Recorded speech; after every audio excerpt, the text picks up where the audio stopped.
I don't know if any of you do this, but a lot of times when I want to sit at home and watch movies, I don't do microwave popcorn.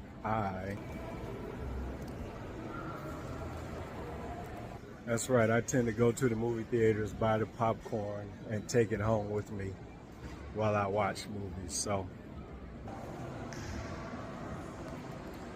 and plus, I'm the type of person I can't um, eat microwave popcorn anyway, so I just go buy popcorn, take it home with me, and eat it while I watch the movie. So, anyway, y'all be blessed.